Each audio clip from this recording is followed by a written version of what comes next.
Good evening, everyone. I'm Jonathan Higgins, I'm Rich and Carlson. we are the Scanner Guys, and we're brought to you by Scanner Master. Good evening, everyone, and hopefully everyone is having a great Wednesday night. Once again, we are live on Facebook. Actually, not live on Facebook, we're live on YouTube. We're live on Yeah, someplace. we're live on someplace. So, how are you doing, Rich? Oh, I'm doing great, doing great. It's finally starting to get warm out here, and I'm loving it. You know what I noticed? We've been getting a lot of rain here in the Carolinas because we've had a couple of tropical storms brewing down in the Gulf, and of course they come up here, and it's just rain producing weather. It feels like April, because of the April showers bring May flowers type of thing. And Mayflowers bring pilgrims. Yeah, yeah. So for whatever reason, it just feels that way. We've been getting a lot of rain. I actually did some rail fanning over the weekend. I know you did too. A lot of our Yeah. people that are on our Facebook page got to see your video that you posted up. I posted it up there, and I also posted some of the photographs that I took while I was doing my little journey. Basically, Memorial Day weekend, just wanted to get away, so I made a trip down to south of Atlanta, Georgia, then made my way up to Chattanooga, Tennessee, and hit a couple of really cool rail fanning spots that are in that area, in that section of the state, in both uh, Georgia and Tennessee. Just scoping them out, quick little trip, but it was a lot of fun. I hope to put together a blog entry relatively soon on the Train Aficionado page. But tonight we have a really cool topic, and this is something that helps everyone, I think. Yeah, it's this is what you can do to help the community, I think is a good way to put it. Yeah, and so those of you that are joining us tonight, welcome to the show. If this is your first time watching, keep in mind that you can post your questions for us to answer anytime during the broadcast. We'll be answering them in the second half of the show. Typically, we run about 2 hours. The first hour, we cover our main topic. And then the second hour, we answer questions about the main topic or anything scanner related. So we hope that you join us through the whole entire show. Let's get started on our topic of discussion tonight, which is submitting to Radio Reference Database, which is, like you said, helping out the scanner community. Yeah, that's right. Share the wealth. If you've got information, share it with the rest of them, the rest of us, and make everybody's experience that much better. That's for sure. It certainly does make everybody's experience much better. So here's the syllabus for tonight's broadcast, submitting to Radio Reference's database. What is the database? How does it work? How would it be able to make it better? And why would I want to submit? And how can I do it? So these are all great steps on who, what, when, where, why, and who cares type of thing with tonight's Yep. broadcast. So we're going to continue on with it. So let's see here. How would I submit to it? So let's take a look at that. So Radio Reference Database. This database is hosted and operated by RadioReference.com, a website which is largely repertory for confirming scanner frequency available. So all this stuff is confirmed, right, Rich? Yep, the everything that is in the database has been confirmed by a scanner user and then entered into the database by an administrator. And there's a whole bunch of people, you and I included, who are database administrators who can go in and work any of these submissions. But anything that's sent into the database, in order for it to be included in the database, has to be confirmed. Yes, and that's a key thing to be able to make sure that we're putting up valid information in the database. And there's several database administrators that work these submissions. And the other thing, they're not paid positions; they're volunteers. They're scanner Yep. enthusiasts, just like you and I, that are helping to make the radio reference database even better. And how do you do this? Any member of Radio Reference can make their own submissions via the website. And as we mentioned already, all submissions must be verified. And most data from the United States and Canada, but other countries, are represented and may vary in levels.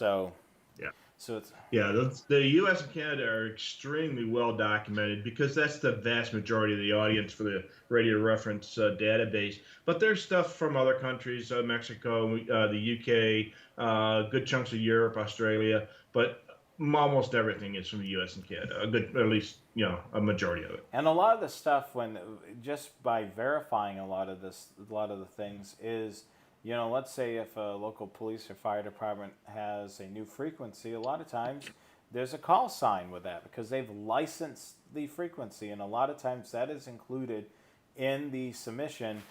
Maybe not by the person that's submitting it, but that's found by the database administrator. What they'll do is they'll go in, look up the FCC license, and then include that call sign along with that information. So that's another way of verifying, is going against the FCC database. Just being able to look at that as well. Yeah, and the database administrators, they don't just blindly put in any submission they get. They check to make sure that it matches what is logical for that area. And again, a lot of times they'll check for radio licenses, and if there is a license, they'll put the call sign in there. They'll do the location control and everything else. So there's a lot more to it than just clicking a button and copying what the submitter puts into the database. Yeah, I mean, each one of these are individual fields which are entering in text, so it's literally not copy and paste at all, like what you said. It's it involves a little bit of work, so it does take a little bit of time. Let's continue on with our next slide. How does it work? The database is basically viewed by anyone, even if you're not even a member. So if you're just stumbled across the website, you can see the database there. So it pays to be a member, because we just mentioned one of those things. A non-paid member can submit information into the database, which is good. Also, to be a paid member, you can take advantage of using scanner software such as Butel or ProScan or other software out there with a premium membership. That allows you to import in that information from that database into the software. It's the coolest thing ever, especially with these trunk systems that are so complicated. It'll pull in the type of system, the sites, the talk groups. I mean, it's a blessing. Yeah, it makes it a lot easier. You don't have to go there and retype everything. So if you've got one of these software packages and you're not a premium member at Radio Reference, you can still use the information there, but you're just going to have to retype all the stuff from the web page into the software, and it can get pretty darn repetitive and difficult to do, especially if you're putting in a big, busy system or a whole lot of information. If you're a premium member at Radio Reference, which is not very expensive, it's $15 for 6 months or $30 for a year. You can just click a couple buttons and import the stuff from the database into the software, and then write it to your radio, and wham, bam, you're done. Yeah, it is that simple. And then if you're owning any of the zip code-based scanners, such as the SDSs or the Home Patrols by Uniden, or the Whistler or GRE counterparts that are zip code-based scanners, those software allow you to access the database with no membership fees. That was basically included in the price of the product, the scanner that you purchased.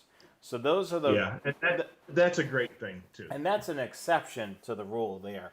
But if you own any of the what we call the clean slate scanners, those radios will require a paid membership with Butel or ProScan or any of those other paid softwares that are out there. So let's take a look here. And how can we make it better? Well, the first thing, if you see an error in the database, like a PL tone that's wrong, or the frequency is not correct. I mean, those are great things that you can mention. I see that there's an error, and we just need to fix it. The PL tone, I found that it's not this one, it's this one. or if you found that a particular frequency that's listed there was once analog is now digital. I mean, that's another thing that you can post. And double check. Yeah, Go ahead. yeah. If you're not sure, or if you find something that's wrong, let us know. Yep, let us know.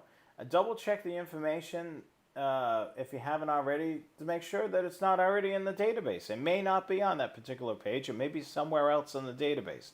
So before you do that submission, you want to make sure that it's not already listed on the page. Maybe it's not under that particular category, but it may be listed on that page. And then, of course, this link that we provided here is right in the submission page. Make sure you click that and read all the information that you need to know before you submit information in. Yeah, and like I say, make sure that it's not in there. That's the probably the number one reason why a submission might be rejected is that it's already there. It just maybe not be on the page that you were looking at. There, you got to kind of get familiar with the database and how it's set up. It might not seem real intuitive to some people, but it actually makes a whole lot of sense on the back end. And if you make a submission and we find that it's already in there and it's you submitted a business channel as a public safety channel and or we reject it because it's already listed in there, don't get bent out of shape. It's just okay. Hey, you learned something. Yeah. I mean, that's the thing. I mean, that's, it's a learning process, and, you're helping to make the database better. And, I mean, you're taking the proper steps, and if it's already in there, then it's already in there. Yep. Yeah. And now you know where it's at because the administrator will send you a message. You'll get a message that it's been rejected, and there's going to be a reason why that particular submission was rejected. It's already there. It doesn't meet the guidelines. It hasn't been confirmed or something or another like that. And it totally makes sense, regarding that. So don't get offended. It's basically, don't get upset. I mean, the database administrators are trained on what they need to do, and they will. They know that database inside and out, especially if it's their home turf. Yeah, absolutely. All right. So why would I want to submit?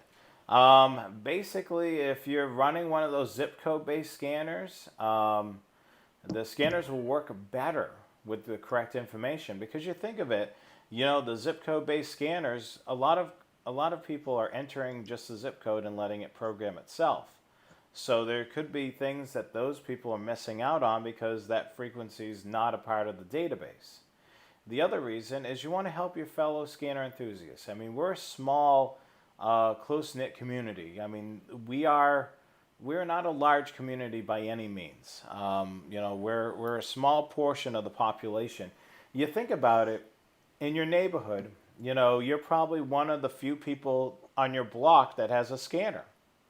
Yeah. I mean, it's kind of a niche hobby, so there's just not a lot of people out there doing it. So, and if you don't like seeing errors, certainly send something over and they can fix it. I mean, that's a great thing about it, making that database better and better. That's right. And some people, a little OCD thing, they don't like to see a mistake. And I noticed that, when I'm viewing website and then there's a spelling error or there's a word that's not capitalized that's supposed to be or something like that. I just don't like seeing errors, and I want to see that they're fixed. Yep, I totally get that too. So let's look at how you can submit information to RadioReference. And that's what we're going to show you tonight. So the first thing you want to do is become a member of RadioReference. As we mentioned earlier, you don't have to be a paid member. You can be just one of the free members. Then you can go to the database page, and it contains the local systems or locations where you want to have updated. So you'll click on the submission button. You'll fill out the form box accurately and complete it as you can. Watch your email for a notice that the submission has been worked. Be patient. As we mentioned earlier, these people are volunteers, so they're working their 9 to 5 job or whatever hours they work, so this is not their full-time gig. So they're not sitting on this stuff. So that, be patient. The database administrator will get to that, and then they will work it, and then they will do that when they're available to. Yeah, and sometimes in some areas the submission will get worked. I mean, I've worked submissions within an hour occasionally, and then there's other submissions where I didn't get to for a week. It's just I happened to be there at that particular time and caught it and said, oh yeah, I can work this real quick and get it whipped out. If it's a little more complicated or I'm not home for the weekend or something like that, and I see a submission. If nobody else has been able to work that submission, it might sit there for a few days or even a week. We try to get everything done with as soon as possible, but again, it's not our full-time job. Yeah, totally. It's not the full-time gig that we have, and we're volunteers Right. doing it. And a lot of times, some areas may have multiple administrators, and some of them may have one or two. So it Mm-hmm. depends on the territory. Some areas have more than others. So, it's broken out the territory, for the most part. Yeah. So let's continue. Yeah, I mean, some administrators have responsibility over an entire state or several states. There are some administrators who are limited to just one or a subset of counties. And other people, there are some administrators that are nationwide administrators or called globals, which can edit or work any submission that comes in. Let's continue on with our slideshow here. So let's see here. So step one for being able to do, a database submission is this is the page that you would land on when you hit submit info. So you'll see a pull down here. What kind of information do you want to submit to Radio Reference? So step two, you would then choose, whether it be conventional radio data, trunking data, or news radio trunking related. So those are the categories. So of course, if it's conventional or trunking, you're going to select the appropriate one. And then the next one, in this case, they selected conventional radio data. So then they indicated it was in the United States, Massachusetts, Plymouth County, and then under county agencies for Plymouth County. So then step 4 is you're going to fill in this text box. Now this is a really ideal submission. It's got lots of detail there. It has a list of frequencies with its corresponding PL tone and what the channel is. In this case, County Police 1, County Police 2, and then County Police Records number 3. And then it looks like the fire department also has some new frequencies. So you see their frequencies, the PL tone, and then their purpose. So they have a couple of channels there. And it's very simple. You can put in a little description on the top like this submitter did.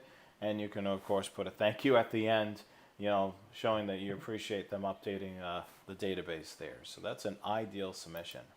And When I started working submissions, I saw a lot of them with that very first same sentence. And I was like, why do I see all these different accounts putting that same introductory sentence? And it was just driving me crazy till eventually I looked in the wiki and I found that was the sample text. And I'm like, oh, okay, that makes sense. Yeah, I mean, that's a good thing that people are looking at that so they kind of know the format. So it kind of keeps the admins, okay, getting used to a certain layout, the way the things is formatted. That is, the best way to be able to do it. And then your eyes get trained up, frequency, PL tone, and what the channel is. I mean, that's awesome to be able to look that way. We'll take a look at another example here. Well formatted. This is several channels. This person here included the frequency, PL tone, the license, whether it was base mobile operation or repeaterized, which is very handy, especially in some of these rural areas. They may not have a repeater. It may be a base mobile operation. And then, the suggested description and, a suggested alpha tag and the tag function. So somebody here was very detailed. to be able to give you, all the fields that kind of need to be filled in. And those are typically the fields, not only are we doing, description, an alpha tag, a PL tone, the call sign, the frequencies, we're also assigning a function tag, which, in order for that to work in the zip code based scanners, you have control of being able to turn those things on or off. So if you're a fire buff, you're going to turn off all law related, law dispatch, law attack, law talk around. Excuse me. You're going to turn those off. So you're only going to have, the fire ones on, and that's how you control whether or not you want to monitor police or fire in any of those zip code based scanners. Also, well, the nice thing about doing it this way is it replicates the way that the database itself is formatted. So if you take a look at the database page, you can see the fields that are there, and then just copy the formatting of that. So it asks for the frequency, the input frequency, the call sign, the type, blah blah blah. And if you fill in all those fields that if you know of them, that is exactly what they're looking for, and that'll save the administrator from having to go in and do all that more research. You can just kind of double check, say, okay, yeah, that looks right, that's good, that's good, that's good, and he can put that into the in the database. It saves the administrator a lot of time, makes him happy, reduces the workload on him, and it'll make the database that much better and get it updated that much quicker. good old fashioned streamlining there with the information there. And then there's another example for trunking talk group submission. Right down below, very simple. The talk group, the alpha tag, and the type of channel. Mm-hmm. One of our watchers, Glenn, says that the one thing he likes to do is to add how he got that information, and that, Glenn, is a fantastic idea. The fact that you verified that you monitored that information yourself, it came up on your log, or how you came across that information is extremely helpful, especially if there's a question as to whether or not they're going to be able to include that information in the database. So, Glenn, that was a great suggestion. Yeah, totally, and that just shows the database administrator that you indeed listened to this. This wasn't something ad hoc that you've added to the database. You've listened to it, you monitored it. That gives us an indication that you verified PL tone and everything else, which is great. Because a lot of times, the administrators, maybe in that area or may not be in the neighboring state, so they're not in a reception-wise being able to hear it very easily. Yeah, absolutely. And that, again, Glenn, that is a great suggestion, and that should be part of the wiki page, and maybe it will be if you keep an eye on that wiki page. Yeah, that's for sure. Definitely, Glenn, that was definitely a good thing to mention there. We're going to show you a little bit more deeper what it looks like on the administrator side, which is really cool. So let me show you this. This is what the administrator sees on Radio Reference. Administrator can view the submission, either work it or update it in the database, or reject it. The database administrator can leave notes, give it to another admin, or contact the submitter. So there you go, right there. It shows the information there, and even shows that the person who submitted it wasn't able to find a license for it. And looks like, Rich, you're the one that worked it and submitted it. Yeah, and that's one of the things, a little backstory on this. Even administrators have to document how they got the information. So so if we're going to make a substantial change, something like a new frequency, even us are supposed to make the submission. We can work it ourselves if it's our territory, but we should do just this: make the submission, put it in there, and that way there's basically a paper trail of where it came from. So if you take a look at this, it shows you where the submission is for, and in this case it's for Maricopa County, Arizona. The status of it means that it's green and it's been worked. That means it's been finished. And then there's a couple links to allow the administrator to quickly go to the county or edit the county or go to the main page for that area. We can send a message to whoever it was that submitted it, or we can reassign it to somebody else. So we can reassign it not only to somebody else, but to another county. So if I put Maricopa County and it was supposed to be Yavapai County, I can change that to Yavapai County, and then that will change the source or the location for it to the other county, and it might not be my territory. And let's say it was from New Mexico instead of Arizona, and that's somebody else's territory. I would put it, assign it to New Mexico, and they would be able to. The New Mexico editor would then be able to find it. Totally. And then below that is the actual submission itself. And you'll notice I put in the frequency, the PL tone, where it was, and what it was used for, and whether or not there was a license. And so this was a good, decent submission. It's kind of an obscure thing, okay, portable radios at the post office, no big deal, but it's the kind of information that people like to get. And if you come across that traffic on your scanner, it'll pop up with an identifier, and you can look at it in the database. Yeah, I mean, And then below that says who it was submitted by and what the email address is of the submitter. yeah, so you got all the information right there, which is great. And if the great thing about it being in the database, so let's say you don't have this programmed into your scanner, and you've got it in in a service search, or you have it in a close call mode, and you're wondering who the heck is that. Once it's in the database there, it'll be searchable, and you'll be able to see, Yep. this is what it is, the surprise post office, and that's what you're Yep. hearing on the scanner. So if you're not able to really recognize the radio transmissions, what it could be off of the first couple of transmissions, then you'll be able to see it from the database there. So let's continue on here. We'll look at the next slide here. Oops. There we go. Sentinel and Easy Scan users. We mentioned this already a little bit.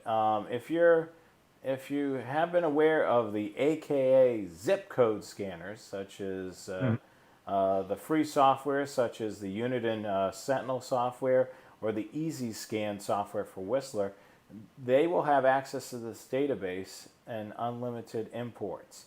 So typically these both softwares basically ping the radio reference database. They update the internal root tree on the Sentinel software or the database in the Easy Scan software, and that will be available for you to be able to update your full database on your zip code based scanner.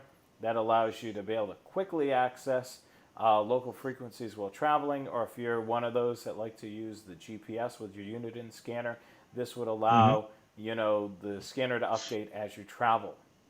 And also, this allows you to be able to look at those root trees in the software and then append them to favorites lists or make them into scan lists as well.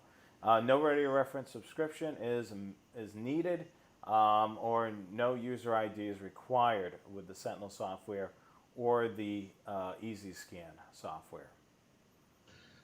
And I have to work on my spell checker. I saw that. It's okay. That's my everybody. That's okay. I wasn't even going to put any attention to it because I make plenty of little. I'm not afraid to admit my mistakes. Yeah.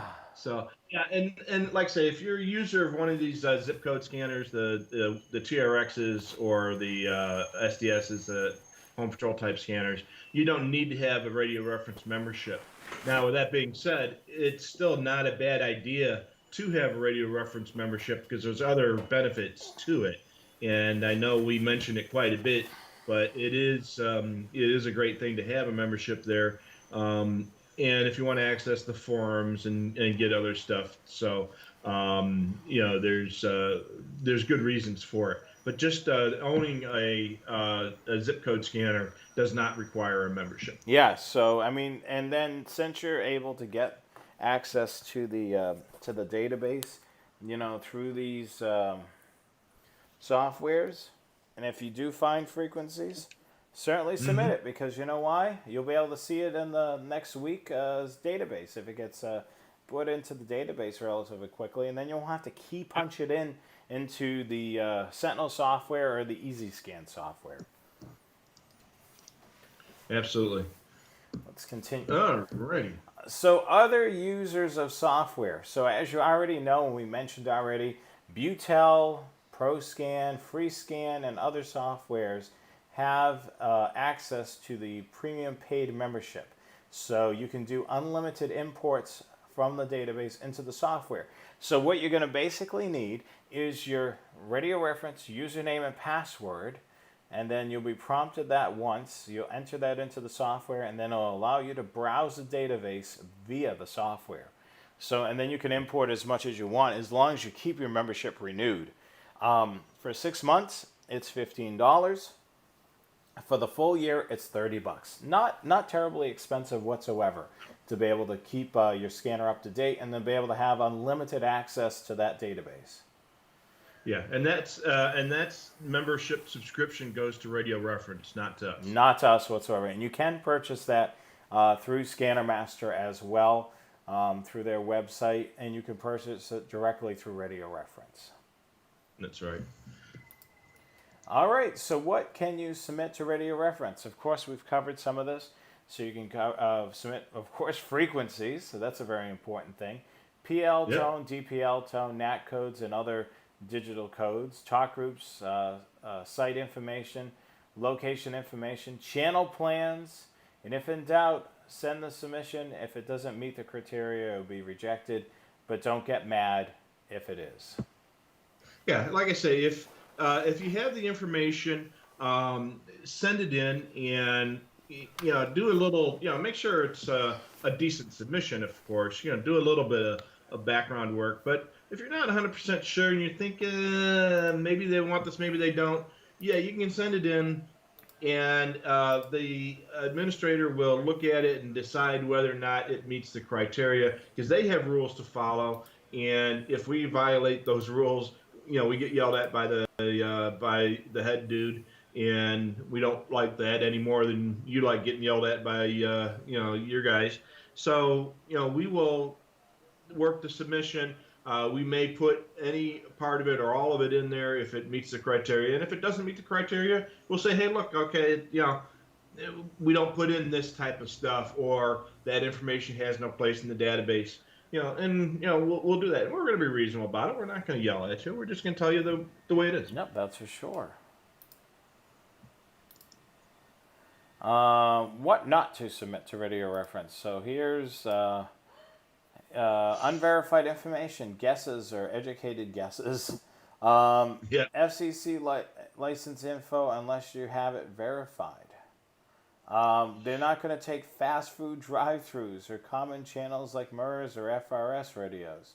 If the information from someone else's website, unless it's been both verified by you and you have permission from the owner's website, the owner of the website. And then, of course, radio ID numbers, user lists, fire toneouts, or any other type of information like that.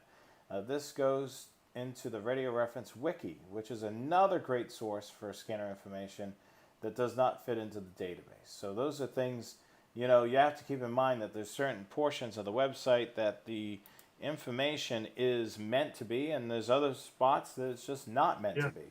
So it could be very valuable information. It just doesn't fit into the database, and it has a better place in the wiki or some other place. So, like say, radio ID numbers. There's just no place in the database to put that, and a lot of that stuff just changes too often as well. Fire toneouts, which is great information, but again, there's just doesn't happen to be a place in the database for it. Maybe sometime in the future, maybe it might. There might be something in there. Who knows? But it's it's just not. There's just no place for it in the database.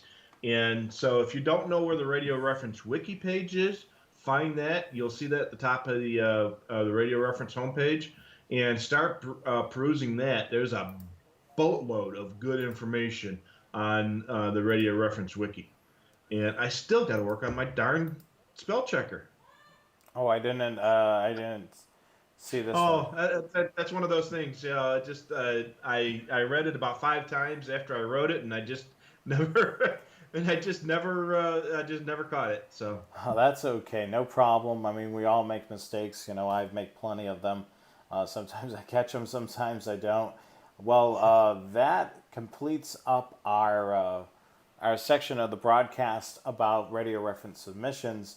We're going to cover a little bit of business right now, and then we'll talk a little bit, and then we'll answer your questions. So let's remind you that you want to make sure that you sign up for the Scanner Master newsletter. It's the great source of information. You can join by going to scannermaster.com, clicking down on the bottom of the page, sign up for our newsletter, and we'll email you all types of great things such as new products, sales, and so on. And the Scanner guys just recently set up their own newsletter, so we have our own exclusive newsletter. We're in the process of building a little website to be able to go to, so you all can go there and sign up for the newsletter. Right now, you can do that on our Facebook page. Up at the top of the page, if you go to the Scanner Guys Facebook page, there'll be a sign up button there, so you can sign up for our newsletter right there. We'll announce as soon as we have our website completed, so definitely stay tuned for that. We're always looking for these, your stupid scanner tricks and your shack photos. Make sure you send those in to us at thescannerguys@gmail.com. That's thescannerguys@gmail.com. Make sure you send that to us, and we'll be happy to be able to post that in an upcoming broadcast. So definitely be on the lookout for that, because we may be doing a new broadcast coming up soon where we're featuring a lot of your stupid scanner tricks or even some of your shack photos. So some great stuff there. Let's see here. And the next thing is, if you got questions, make sure you send them to support@scannermaster.com. That's support@scannermaster.com. You also give us a call at 1-800-722-6637. That number again is 1-800-722-6637. We're open Monday through Friday from 10 a.m. to 4 p.m. Eastern Time. So those are the bits of information that you need. If you got more questions or you're looking to place an order, email support@scannermaster.com or call 1-800-722-6637. Shop us 24/7 online at scannermaster.com. Next broadcast, we haven't decided what the topic will be, but it'll be the first week of June. Be June 3rd. Can't believe we're already in June already. It'll be 8 p.m. Eastern Time, 5 p.m. Pacific, broadcasting live right here on YouTube. And we want to remind you about social media for the Train Aficionado. You can follow, like, and subscribe to my blog on social media, on Facebook, Instagram, and Twitter. All the information is there, or you can read information on my blog at trainaficionado.com. And we cannot forget to make sure you like, follow, and subscribe to Scanner Master on Facebook, Twitter, and YouTube. And of course, the Scanner Guys now on Facebook, Twitter, YouTube, and Instagram. So we've got you covered. If you're a social media butterfly, we're on all the major things there on Facebook, Twitter, YouTube, and now Instagram. So social distancing by social media, right? Yes. So that's all my spiel right now. So we're about 38 minutes into the first hour. We want to welcome you guys to the show in case you're just joining us for the first time. We're going to be answering some of your questions in this portion of the show. So we hope that we can answer some of your questions, and we can entertain you with some stories and anecdotes and whatever else happens within this section of the show. All right, so you'll love this one. You know how we watch the rail cam at Horseshoe Curve all the time? Yep. So right about the time we were starting the show, you might have heard me snicker, and I had the Horseshoe Curve on in the background, and I'm watching it, and there's a train going through, and the engineer is leaning out the window, rowing like this on the camera. Yeah. And I just thought that was so hilarious. Is it raining there? No, but he obviously knows the camera is there. Yeah. And just rowing. So if you go back and watch the archive on the Horseshoe Current thing at about about 5 or 10 minutes after the hour, it was it was hilarious. It was all I could do to keep from breaking out laughing.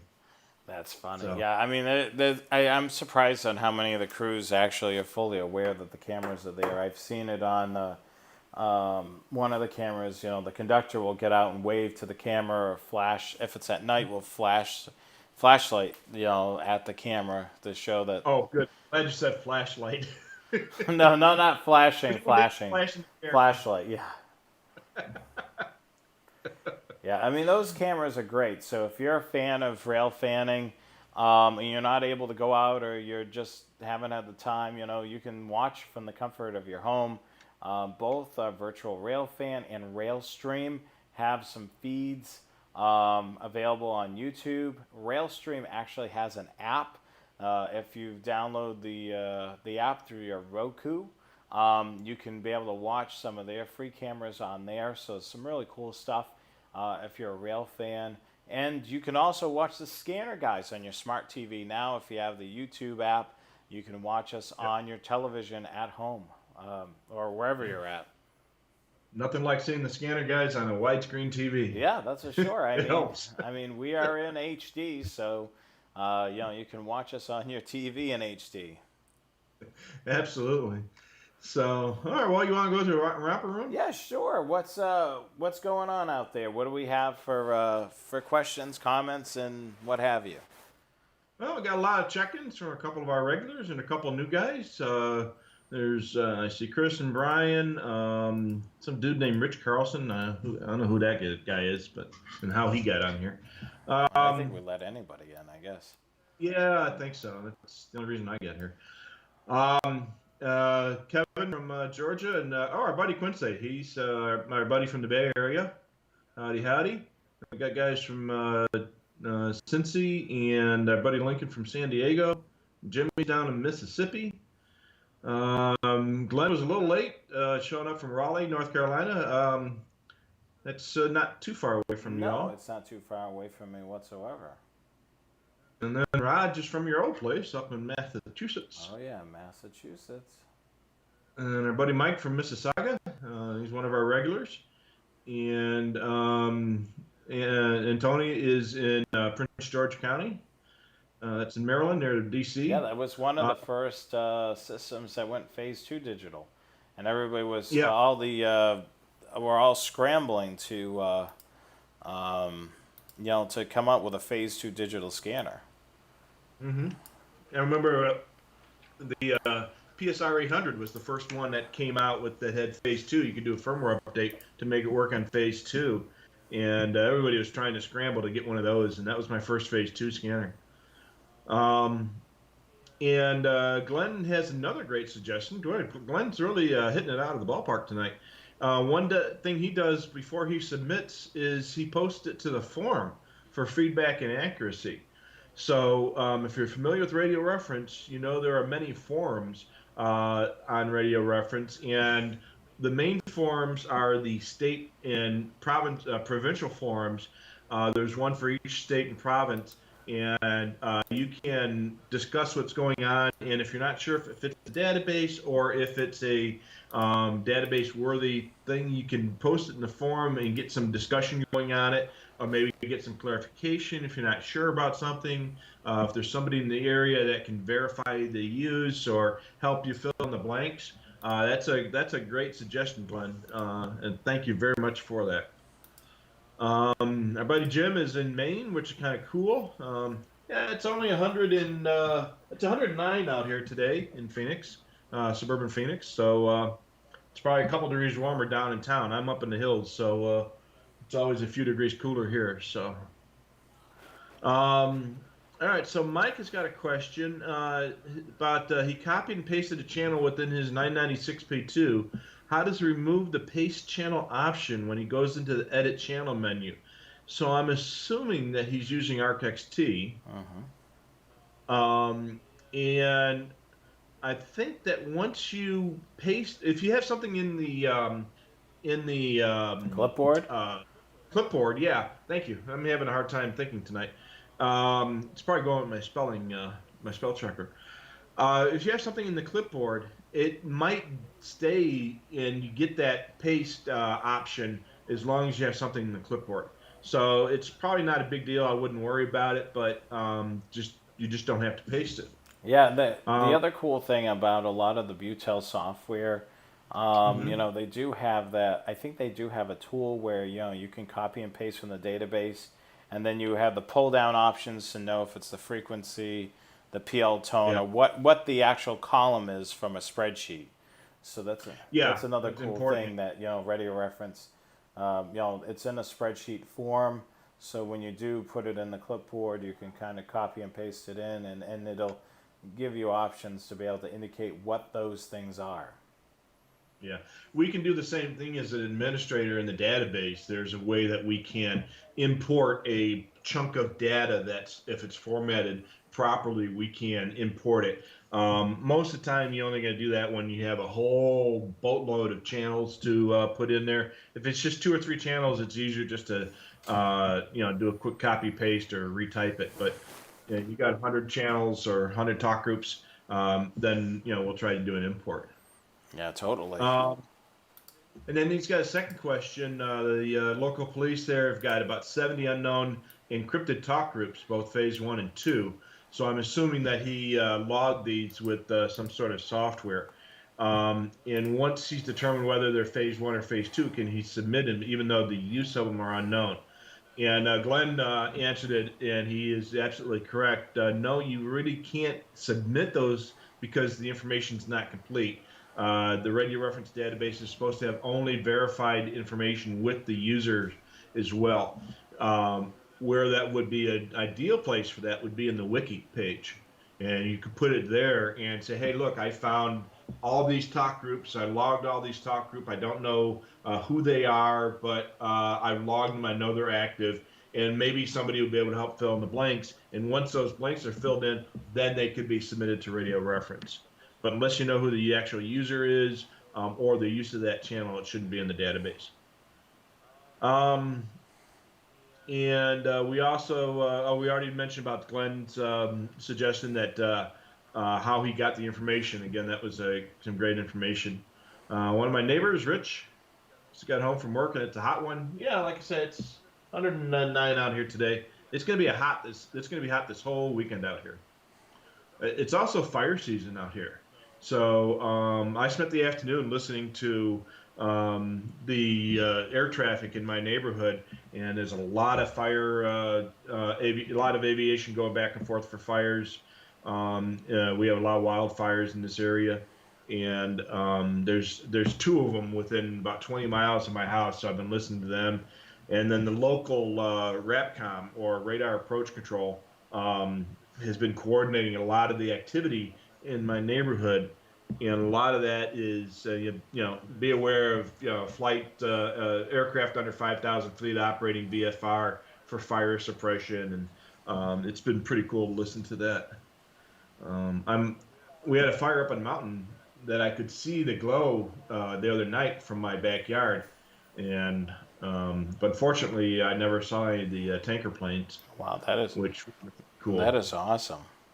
Yeah, I've seen them working a couple fires. Not last year, but the year before. There was a fire up on a mountain about 25, 30 miles from my house, and I saw them in some helicopters working out of the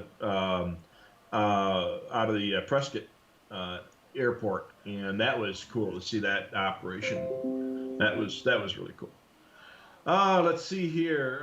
Yeah, on a big TV, I'm bigger than life. Yeah, yes, I are. And let's see here. Bob writes that the Radio Reference membership is a good investment, even if you're any kind of scanner enthusiast. Absolutely. Not only can you import from software, even if you're not doing that, you can do things like print or copy PDFs of an entire county or an entire state, for that matter, or anything in the database. And there's a lot of other benefits. So it's worth the $30 a year. Yeah, and then the other thing too is, other than the Scanner Master ads, it'll block all those other ads. Those. Yeah. That's that tends to be a little bit noise on the website. Scanner Master has a small banner ad on the website which will stay there, but all those other third-party ads that kind of clutter up the situation. If you're a paid member, you won't see those at all. I love being able to log in and not see those other ads. Oh yeah, it makes a huge difference, and it also extends to Broadcastify too. So, um, and what is time information with a Y? Yeah, Joe, I know. My spell checker wasn't working. Yeah, but it is proof that and like I replied back, I guess I'm not really the superhuman I thought I was.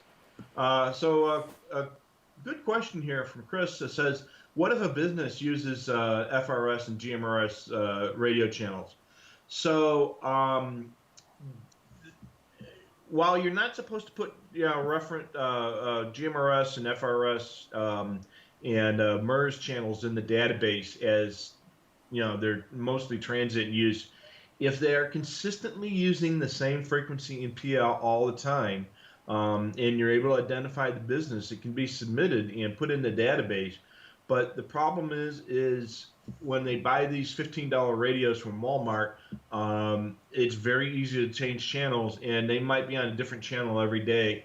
But if they are consistently using the same frequency and the same PL all the time, and you're able to identify it, then you go ahead and submit it.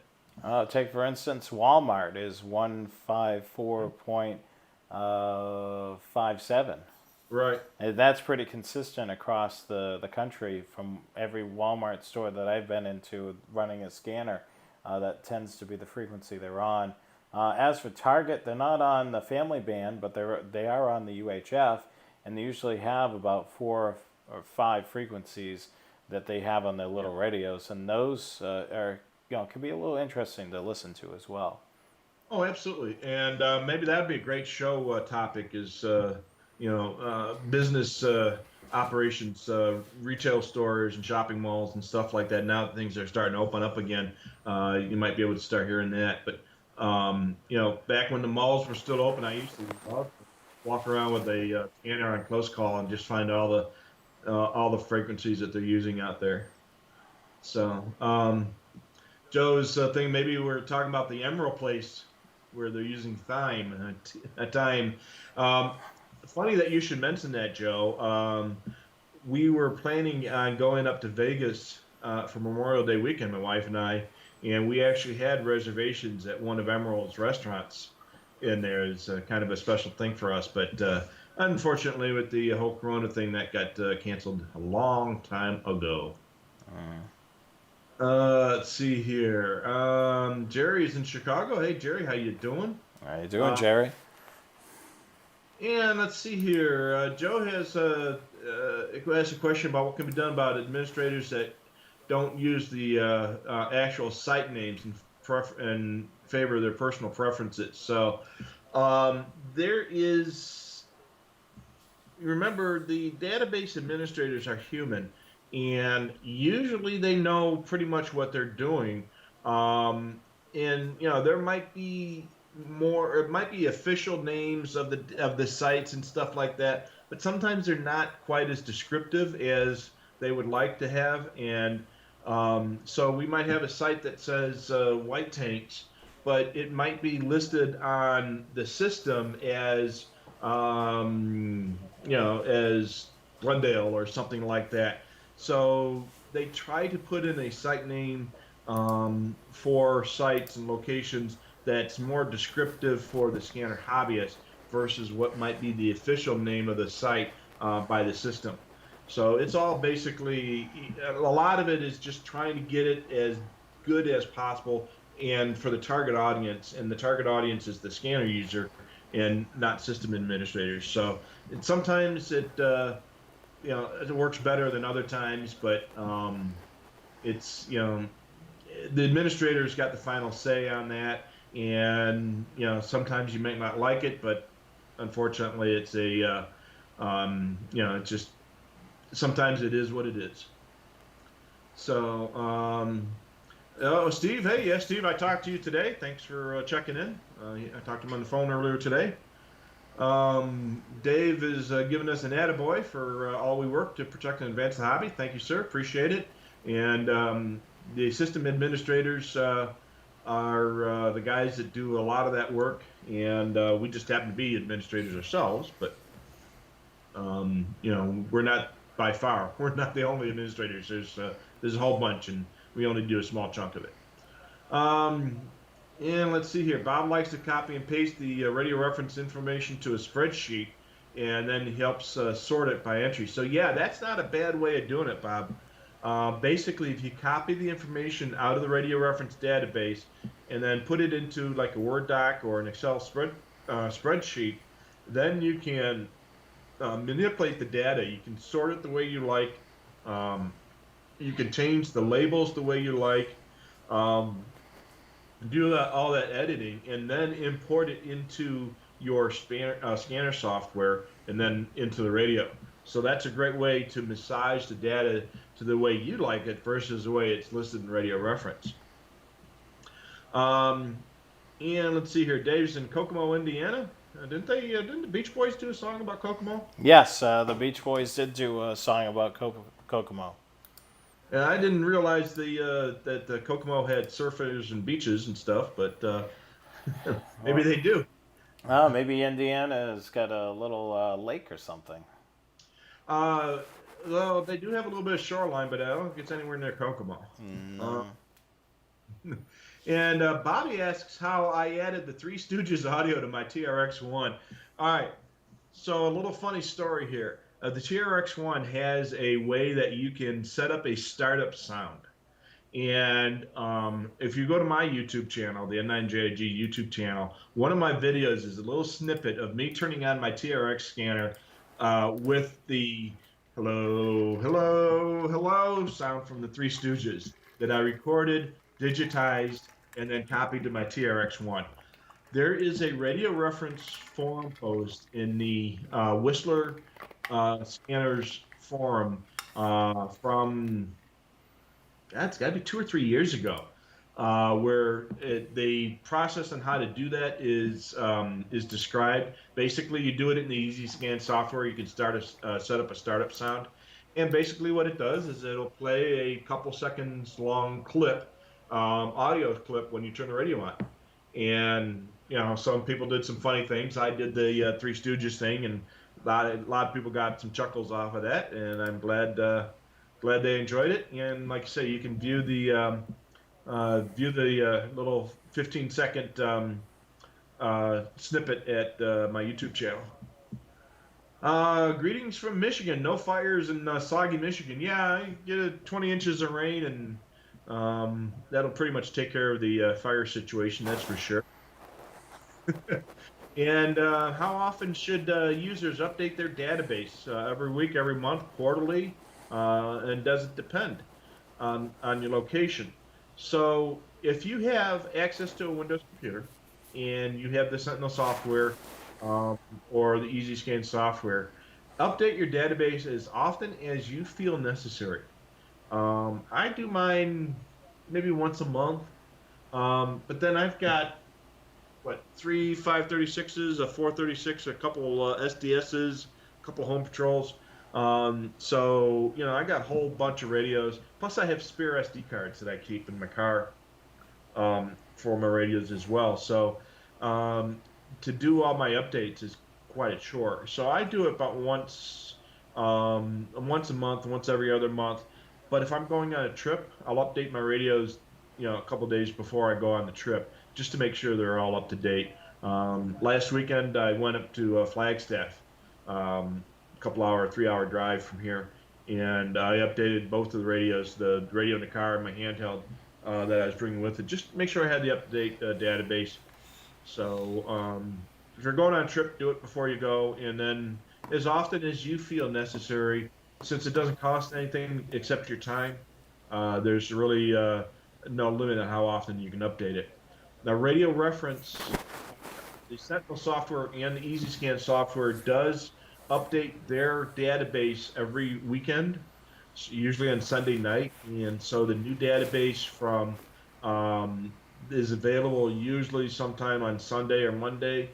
Every once in a while, they will miss a week. Uniden missed a couple weeks. They had a server issue a couple weeks ago, and they missed a couple weekends, but they got that fixed, and now the new database is dated Sunday. Um, and I know Whistler's had a couple issues once or twice, so it happens from time to time, and it's usually not a big deal, but they'll get those. They usually get that stuff fixed pretty quickly. Don's in Bermuda. We got a couple guys in Bermuda who check in on a regular basis. Um, and then Chris asks about some Sam's Club and Costco frequencies. Um, those frequencies, they do vary from location to location. Some stores will have regular business channels, others will have FRS or MERS channels. It just kind of depends. If you have a scanner with you that has close call, just walk into the store and do your shopping and bring the scanner with you. You'll hear somebody, and you'll find their frequency. I know my local Costco uses a UHF repeater, and my local Sam's Club uses a VHF simplex. So it changes from place to place. Joe asks how you become a database administrator for Radio Reference. That's a great question, and typically Radio Reference administrators are most often referred by another administrator, or they're recruited. Occasionally, somebody can send a notice to one of the other administrators or the site owner and say, "Hey, I've got this expertise. I'd like to be an administrator." And if that's the case, you can go ahead and send in the notice.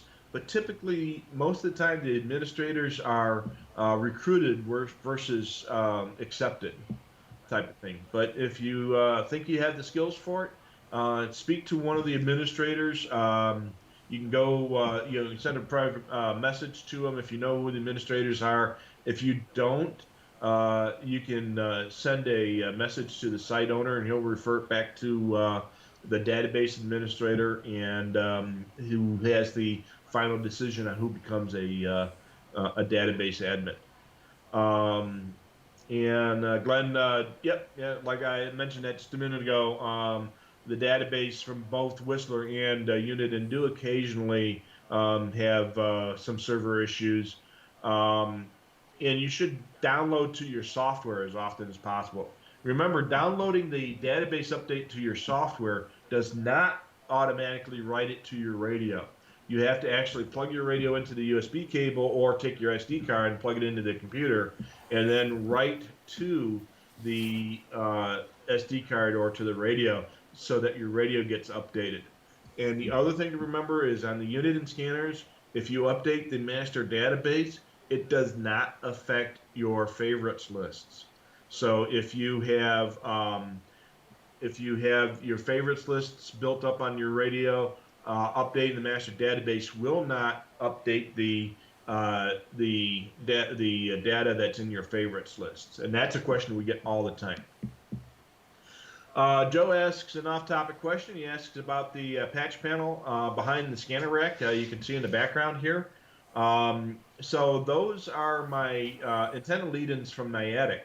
I have all my antennas up in the attic, and I have a bunch of coaxes that go down into the wall. I cut a hole in the wall between the two studs and bought this patch panel, and it's got 27 ports on it, and there's panel connectors with F connectors, BNCs, PL259s, and N connectors on them. And the cables terminate onto that. That patch panel itself is grounded to a cold water pipe. And then I use small patch cords to go from that to the radio rack. Yeah, it does add a little bit of loss because of the added connectors, but it makes it real easy to swap antennas. Each antenna port on there is labeled. I know what antenna is connected to what port. And if I want to try the discount antenna versus the SD2 or something like that, I just swap out the patch cords. And on my next house, I'm going to have a very similar system, but it's going to be on the outside wall, and the connectors on the outside are going to go up to the tower. So, and then there's a follow-up question of what type of antennas do I use? I have a bunch of different antennas up there up in the attic. I've got 3 or 4 ST2 antennas, a couple ST3 antennas, which are those little VHF quarter wave antennas with the spikes on either side of the center post. I've got a couple ham radio antennas, a couple of wired dipoles. I've got a diamond disc cone. I've got a Comtelco with the ground plane, which we sell, which is a great antenna for scanners, and not a bad price. And I've got a couple dual banders for my 2 meter 440 stuff. And what else is up there? Oh, I've got a couple specialty antennas. I got an ADS-B antenna up there for flight tracking, and and a couple others. I think I've got about 25 antennas up in the attic. I got a big attic, so I got a bunch of antennas. I'm using about half of them, but occasionally I'll switch them around, and if I find one that works better on a specific thing. Joe says his local Walmart in Virginia, as well as the Lowe's, are sometimes on 154.6. There's some kids that have a club on 154.57, which is another MERS channel. Sounds like they're anywhere from 14 up to 42. So I think like MERS and FRS is like the CB days. Remember back when I was a kid, everybody had CBs, and that was a lot of fun. But that was before you had cell phones and social media, and that's just how we communicated, without having to call people on the phone, and that was a lot of fun. And now a lot of kids have FRS radios, and a lot of them probably realize that the MERS radios get out a little bit further than the FRS radios. So, there's a lot you can do with that. And legal or not, there's a lot of other activity on these channels. As long as you're within the power limits, there's really not too much of an issue. It's just when you exceed the power limits. And there's another misconception on FRS channels. Some people think that FRS channels are not allowed to be used by businesses because, after all, it's the family radio service. Yeah, family and personal use is what it was intended for, but there's no rules to prohibit FRS radios from being used by businesses, and they do all the time. And so don't be surprised or alarmed if you hear your local Walmart using an FRS radio. It's perfectly legal. Alan asks, what antenna do I use for P25, 800 meg digital stuff, a Yagi? I do have a Yagi up my attic. It's pointed down towards Phoenix. It works pretty well. Most of the time, however, I use a 800 megahertz Omni antenna. It's a, if you're old enough to remember the old Nextel systems that operated 90 megahertz back in the 90s and early 2000s. And I was talking to a Nextel installer. He gave me one of these base station Nextel antennas, which are maybe about 1.5 feet high, with an end connector. It's a no ground plane vertical antenna. It works really, really well, and I've got one of those up my attic and connected to coax. And that right now is working on the PSR 600s that I use for Pro 96 com on the local 7 and 800 megahertz systems. Kevin is checking in. Chris says he uses the MERS channel for his work, and Bob used to have a Halloween store, and they used FRS radios in the store. And Glenn mentions that the FRS radios are really popular with traffic control for construction. Yeah, I'm not sure how they do it in your area, Jonathan, but in our area, when they do road construction projects on rural highways, they'll have traffic control. They'll have again, I'm fighting for the term, but guys on either end of the project. Yeah, typically flagmen. Flagmen, thank you. Yes. Flag people. We have to be politically correct. Yeah, so they'll typically have FRS radios or MERS radios. And those are really interesting to listen to. You'll be able to hear, when I monitor those on the scanner, you're able to hear, the last car is a blue sedan. And usually that's the way they know that'll be the last car, and then they can switch the direction of traffic. Typically, it's for those streets that are down to one lane. Usually have the flagmen on each, or flag people, I should say, on each side. So I was going through a construction project on an interstate in eastern Colorado, in the flatlands in eastern Colorado, and it was like a 4 mile long project, and they were talking back and forth, and the one guy said, "Boy, I'm thirstier than all heck," and I heard him, and I kind of realized that okay, it was the guy that I was going towards. So when we pulled up to him, I stopped and I handed him out a bottle of water, out the window, and I said, "I heard you were thirsty," and he's like, "Uh, thanks." And he's like, the guy on the radio said, "I don't know who that was, but some guy must have heard us on the radio and he gave me a bottle of water." Yeah, it's funny. I mean, a lot of people don't realize, that they're being listened to. I mean, as long as there's no encryption or anything, yeah. I mean, you can listen to them on a scanner. I remember growing up as a kid. I loved listening to the local taxi stand, Superior Cab, and I would listen to that all the time. Just being able to hear, their radio transmissions at night. They had a cast of characters who worked there, so I totally enjoyed listening to them. I mean, it's a lot of fun. You can listen to other things other than police and fire. I mean, we're always emphasizing that as well. With the a rise of encryption with certain agencies, there's other things you can monitor. Oh, absolutely. Yeah, the big thing people used to love to listen to all the time are McDonald's drive-through windows.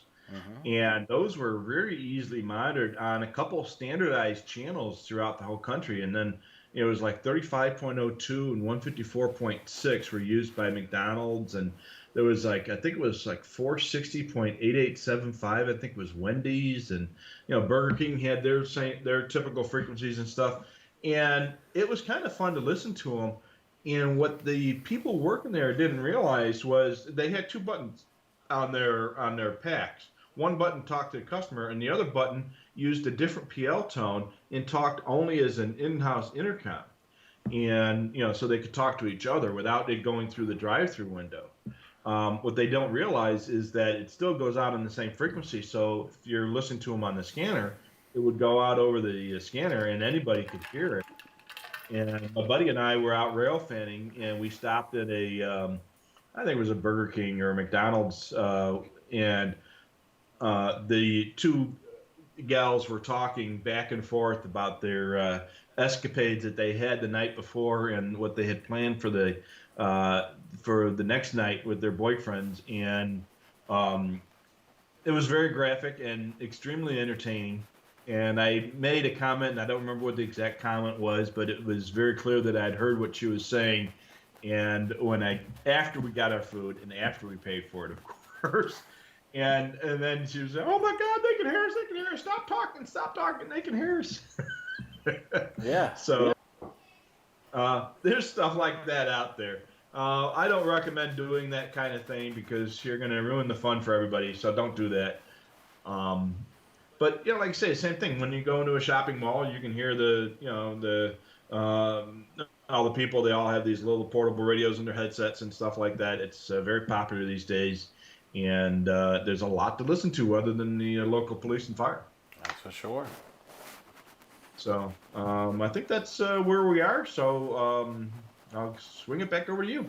Yeah, so we are constantly looking for show topics. So if you have any suggestions, certainly let us know. We are in season number 2 of the Scanner Guys, and we're starting to really hone in our skills with our slideshow and our presentation here live. We've switched over, as you can see, to YouTube. Make sure you spread the word about us being at YouTube, so so your friends and can find us here. We are going to be constantly growing these channels. As I mentioned earlier in the broadcast, we are working on a website, so you'll be able to visit that as well. We've expanded our social media platforms, now on Facebook, Twitter, YouTube, and Instagram. So if you're on any of those social media forums. Make sure you like, follow, and subscribe. And we would love to see you there. We're trying to grow this Scanner Guys community. If you're watching this on the rebroadcast, thank you so much for taking the time out to just being able to watch this. We understand that not everyone's able to watch it live, but at least you're able to see it, at your own convenience. That is great. So we're constantly growing everything here. We're actually going to have a newsletter that we're going to be able to send out every now and then, so you can be a subscriber to that as well. As I mentioned earlier, there's a link on our Facebook page, The Scanner Guys. Sign up, just click there, fill out your information, and then you'll be a part of our subscriber to our newsletter. So we'll have all types of cool stuff there, exclusive stuff in our newsletter, and of course on our website. Once we have that published and built, you'll be able to subscribe to the newsletter there as well, if you haven't already. So we are looking forward to a new month. As things start to open up, we plan on doing some shows with road trips and so on, tips for that as well. I mean, a lot of people, if you haven't noticed, the gas prices are currently low. So, some people may do a couple of road trips, before the gas prices creep up. Yeah. Great. It's always great having a scanner with you when you do a road trip. It's, of course, like Rich mentioned, it's quite entertaining, to be able to listen to parts of the country that you haven't been to, and then to be able to take advantage of some of that GPS scanning, which we've covered in several broadcasts. How awesome that is, to be able to travel across the country and not have to press, turn banks on and off. It'll do it automatically. It's like magic. It really is. And when I explain it to people who call about it on the phone, they're like, that really works? I say, yeah, it does. I use it all the time. In fact, like I say, when I went up to Flagstaff, first time I've gone, anywhere distant in 4 months now, 3 months. And I used it on the way there without, and I'm listening to the local police, local fire, local airports, and such. I mean, I got one radio that does nothing but listen to railroad, so I don't bother putting those into my 536. So, but I, for the aircraft and the police and fire, just let the GPS handle it and work great. Yeah, I love it, with the GPS, just being able to have that option and be able to do that. But yeah, I mean, it's a lot of cool stuff with the hobby. So if you have any suggestions, certainly put it in the comments here. We'd love to, cover, some of your show topics. A lot of the show topics that we actually select are a lot of our viewers. Submit them to us or tell them, it would be great if you did a show about this. And then, Rich and I go back and forth, usually off air, and say, all right, that sounds good. Let's just see if we can make a show of it. And we totally love doing this each and every week. And we hope that you guys enjoy it as well. We're happy about the switch to YouTube. It's kind of a better platform than what Facebook has. Where our videos kind of disappear into Facebook. Where on YouTube it's searchable, you can see it all on our channel, and of course, it's a video based social media outlet. So, the perfect match for us, broadcasting right on YouTube. The technical end of it has been a lot better as well. We're not having issues with the video. The latency is a couple seconds versus almost a minute. It's not dropping out. It's just working so much better. Yeah, so we hope that you join us each and every week right here. I just want to show you we want to make sure that you follow, like, and subscribe to all of our social media. If you're, as always, subscribe to our sponsor, which is Scanner Master. Make sure you give their Facebook page a like and follow their Twitter account and subscribe to their YouTube channel. And then, of course, do the same thing for the Scanner Guys, on Facebook, Twitter, YouTube, and on Instagram. We're going to try to bring a little bit more of behind-the-scenes stuff on our social media stuff, so you can kind of see an inside glimpse of what we're doing when we're not broadcasting live right here on Wednesday night.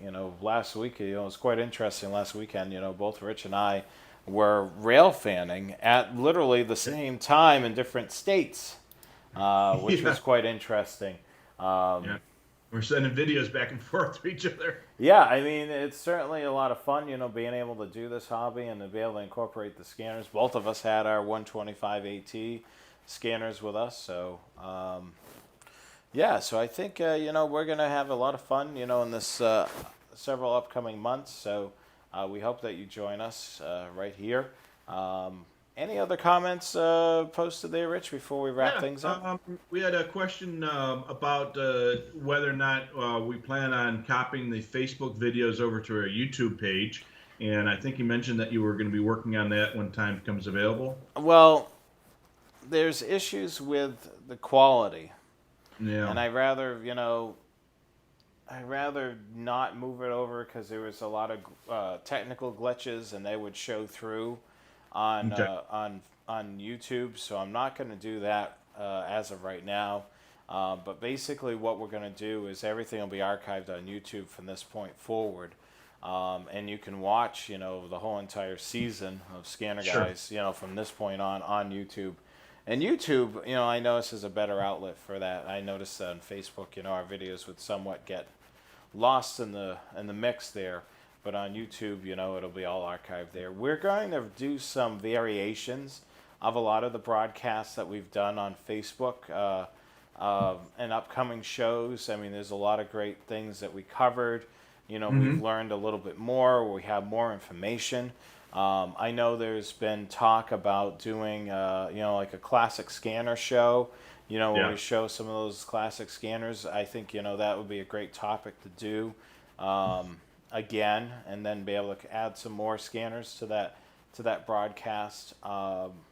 There's several broadcasts that we've done over on the Facebook side of things that I wouldn't mind doing again, maybe a variation of it, an updated show. So we've got a lot to be able to cover. I mean, I'm just amazed.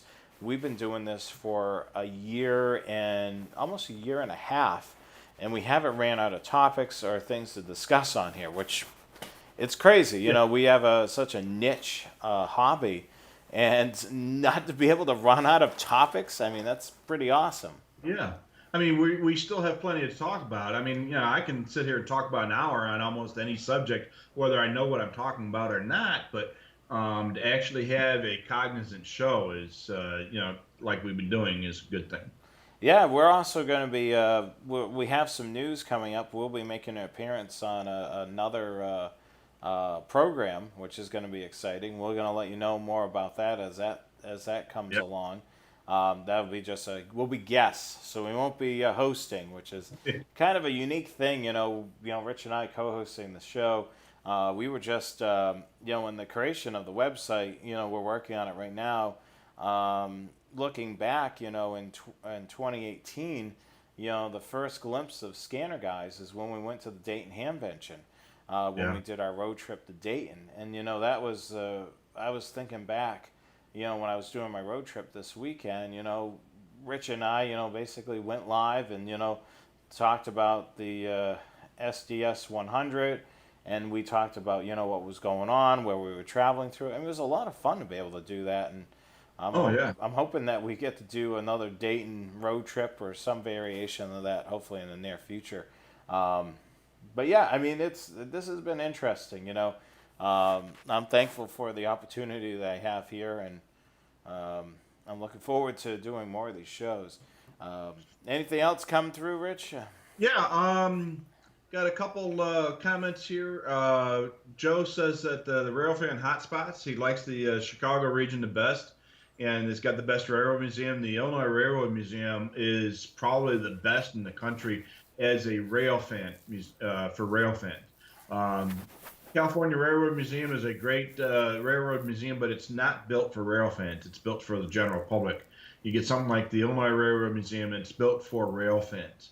And so their collection there is kind of geared more towards the railroad enthusiasts versus the general public.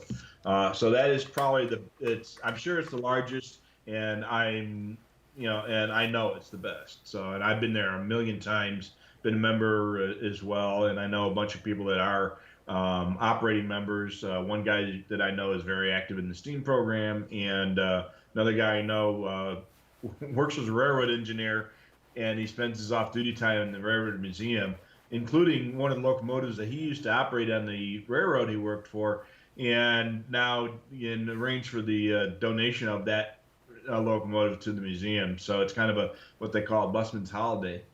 Um, Wow, that's cool. so yeah, maybe that might, railroad museums and railroad hotspots might be another a good show idea. Glenn writes that, and gives a shout out to you that he's having a hard time hearing railroad frequencies or finding railroad frequencies in the Raleigh area.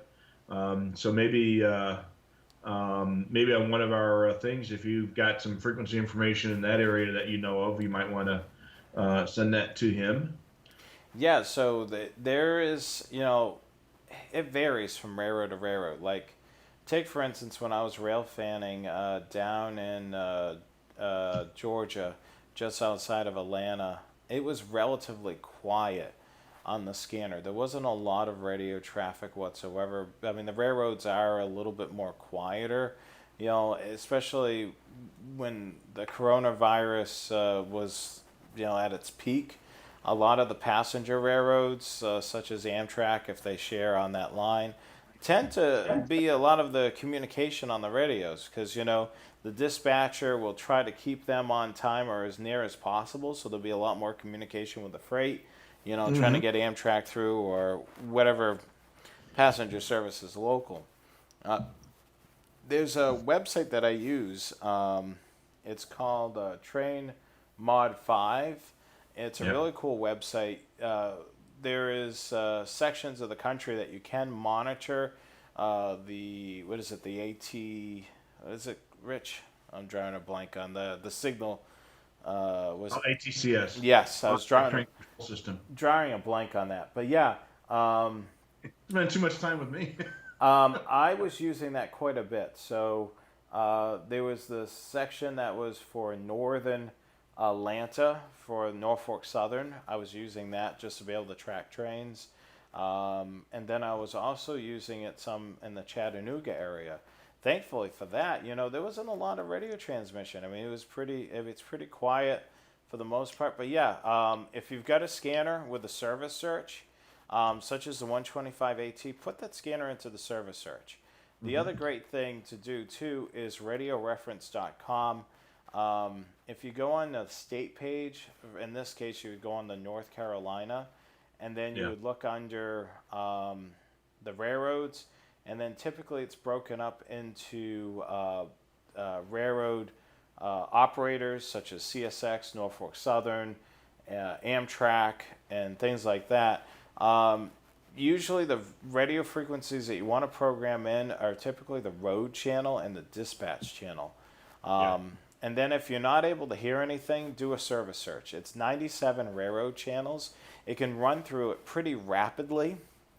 So, what you want to do is when you're out rail fanning, put the scanner somewhere where you can see it and be able to reach it real easy. So, if it's doing the service search and if it picks up a radio transmission, press the hold button. Stay on that frequency. See if it's information that is relevant to your area. The other thing that I recommend to people that are rail fanning is you're able to find these timetables, employee timetables, which a lot of times will have, it'll have a full look at the line with all the junction points, hot boxes, and stuff like that. There is some available online. There's some websites. Usually, it's dated information. Sometimes anywhere from 10 to 15 years old. But a lot of times, things don't change very much with the railroads. These key locations, don't often change. Sometimes track configuration where a line could be single line is now double track. But a lot of times, you can use this for, it's valuable information. I printed off a whole bunch of these that I've gotten. They were PDFs online, so I printed them off, put them in a binder, and I occasionally use that just to be able to see where I'm at along the line.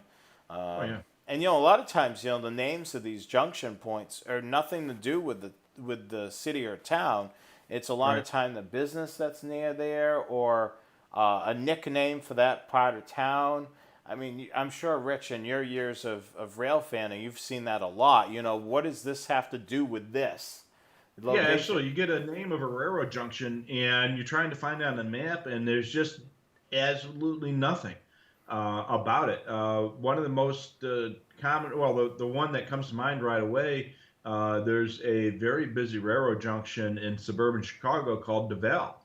And you put DeVal into a map and try to find it on a map, and you're not going to find it because it's a made up name, and it's a companion of Des Plaines, which is the name of the city, and then Valley, which is the river. There's a Des Plaines River Valley that goes through there. So somehow or another they came up with DeVal out of that, and that's the only place where that's used is on that railroad tower, and you're not going to find it on a map. Yeah, I wish I could reach. I don't think I have one of these timetables I could show on camera. We'll have to do a rail fanning guide Yeah, video, but there's a lot of awesome sources that are out there. Just being able to know your railroad line that you're rail fanning is a huge help, because you're going to be able to hear radio transmissions on the radio, and they're going to mention things like that over the radio. sure. Approaching this area, and you're going to be like, "Where the heck is that?" Just Yeah. being Or able they'll to, say, they're signal 38 or milepost 94 or something like that. yeah, just knowing where you're at on this line is a huge benefit. Yeah. And then knowing, hearing that radio transmission, that there's a train approaching or heading in your direction, is a huge help. So yeah, I mean, definitely kudos to the gentleman that's just north of me. I want to do more rail fanning up in Raleigh. I've seen a couple of cool spots when I traveled through there really quickly, Mhm. and I definitely want to do some more. And I'm hoping that things pick up a little bit more with freight services, with both Norfolk Southern and CSX. Kind of things kind Yeah. of tapered off quite a bit. In my area, the Flagstaff cam, which I watch all the time, and where I was this last weekend, they're as busy as I've ever seen it for freight operations.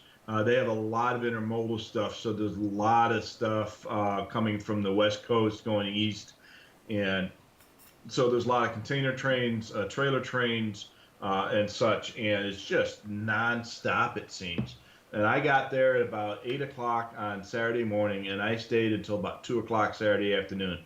So I was there for 6 hours, and I don't think I went 5 or 10 minutes without seeing at least one train going through there. And there are times there were two trains passing each other, and there were trains stacked up behind it. So yeah, it's in some places it's getting real busy, and then other places like Gila Bend, which is an hour or so south of me, on the UP, on the former Southern Pacific main line, it's a lot less busy than it was before. Yeah, it But all depends. I mean, a lot of mhm, these lines depend on local businesses along the line that they service. yeah, Different manufacturers. A lot of manufacturers have stopped production, so the local train's not required to pick up cars, and then in turn, the regional train that takes those goods out of there is not operating at full capacity or not running all the time because of the demand is not there. So it varies from location to location. When I was out rail fanning this weekend, I had a whole bunch of locations I wanted to hit, to be able to see, whether it'd be worth my while to go out there and make a longer trip of it. And I'm just previewing these spots, to see how they were. And luckily enough, at every location that I wanted to scope out, I was able to see a train.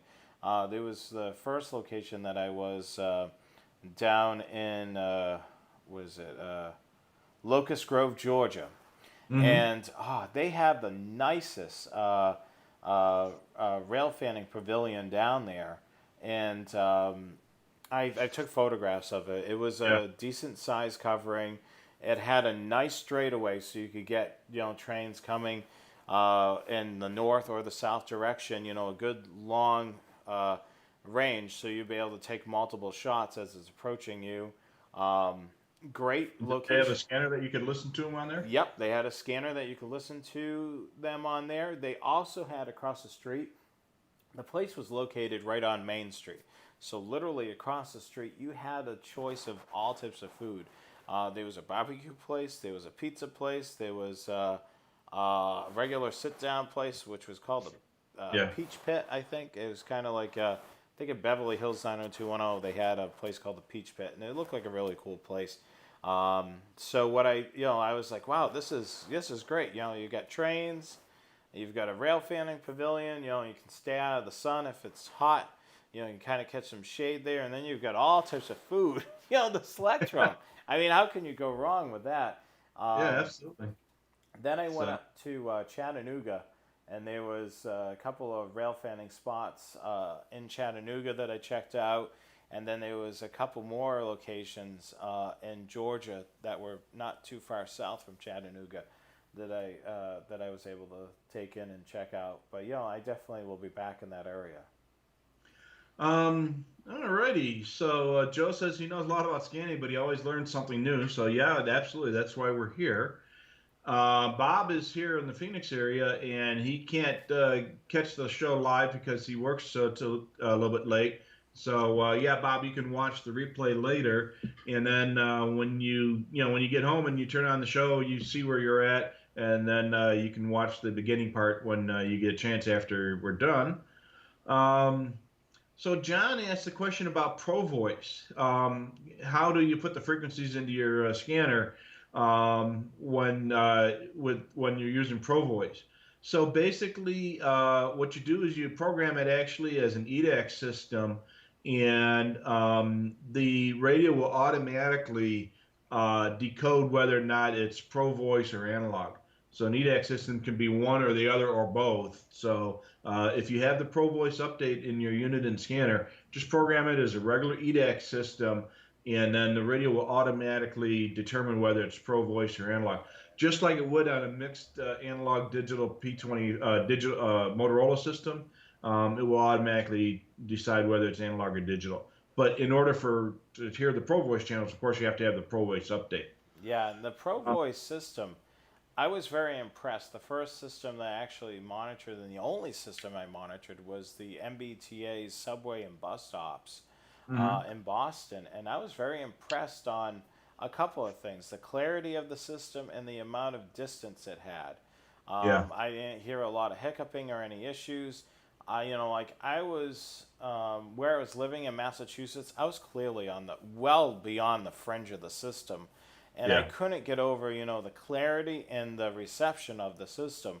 I was quite impressed with Pro Voice. Unfortunately, if there's not a Pro Voice system online in your area, there never will be. It's no longer a supported digital system. So there's not new Pro Voice systems coming up, but it's interesting to definitely monitor. And as Rich mentioned, if you've got one near you, it's definitely well worth Yeah.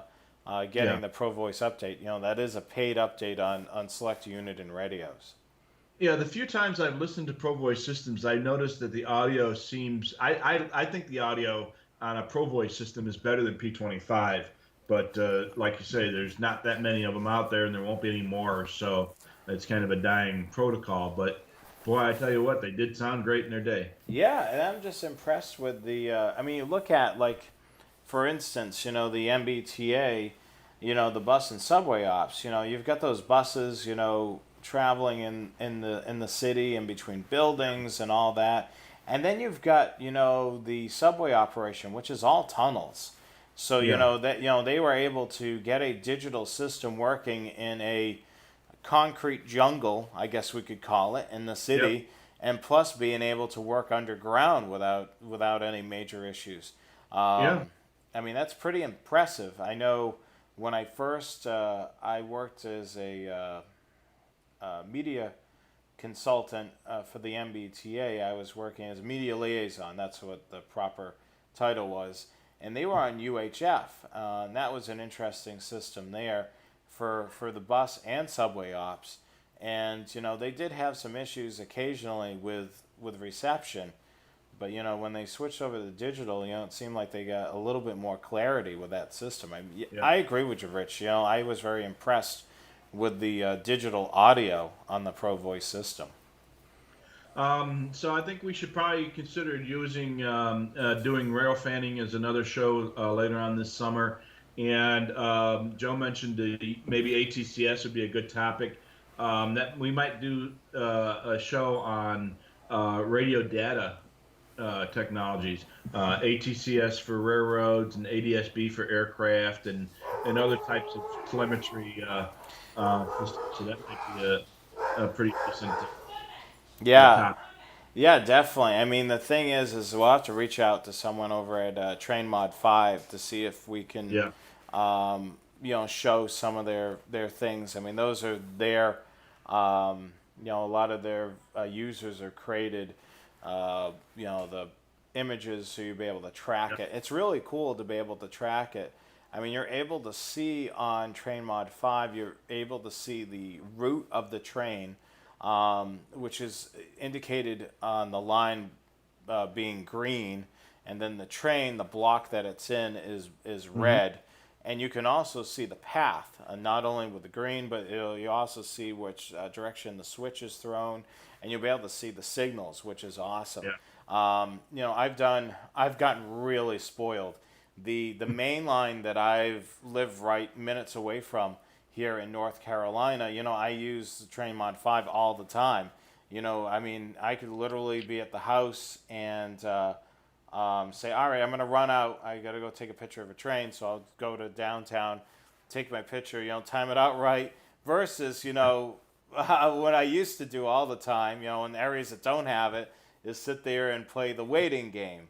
And Yeah. as you could spend hours waiting on a Yeah. train. And then as soon as you leave, the floodgates open and there's a million Oh, trains. I could tell you when I first moved here to the Carolinas, I was down in a location that was just west of Charlotte along the Norfolk Southern Main Line.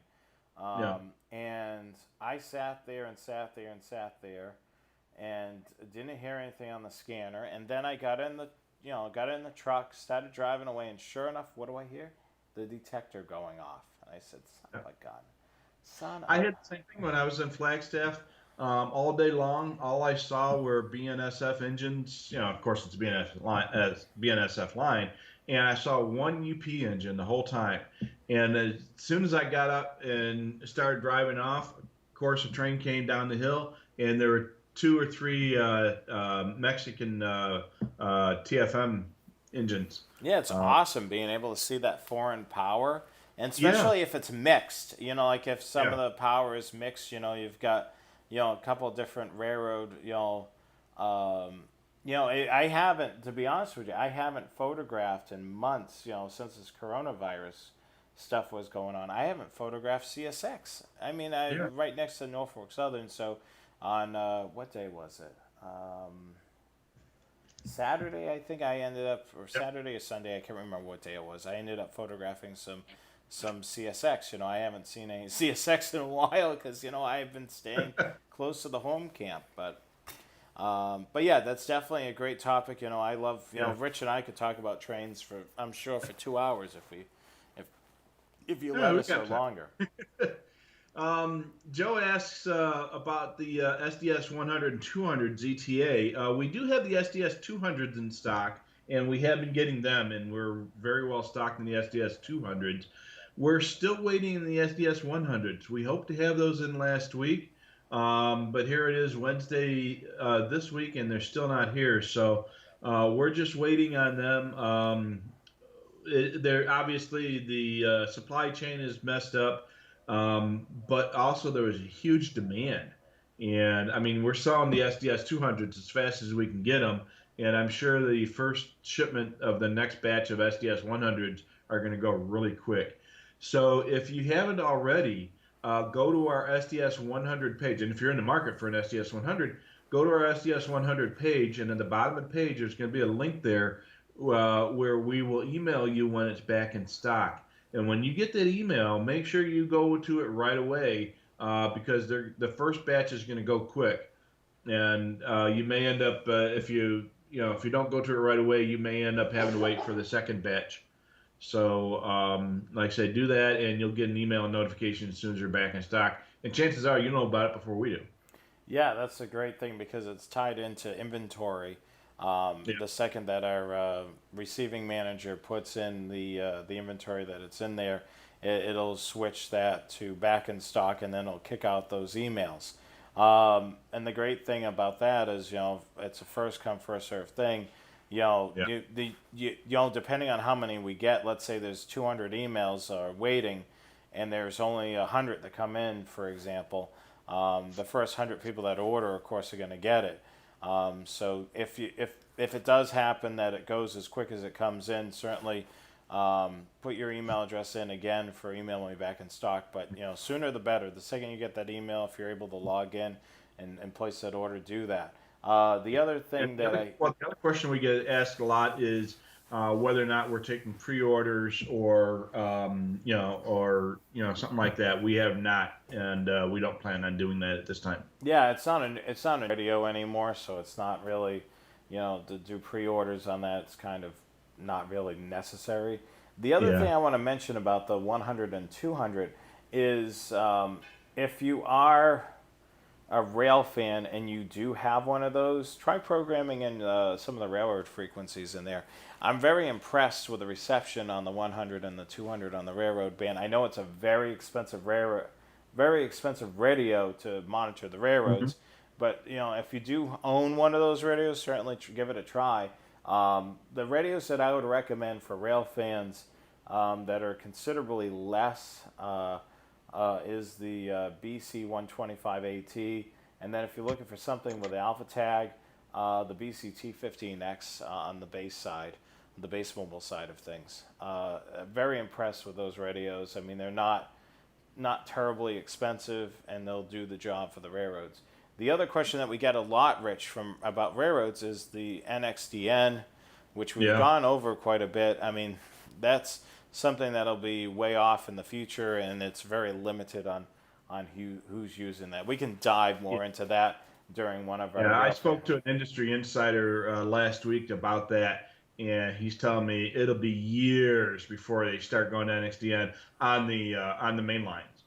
There's a few yards here and there that are using it, and a couple of the yards that have switched to it have gone back to analog just because it just hasn't been working out for them. So they're so busy doing PTC and other technology updates that the NXDN update is going to be years down the road.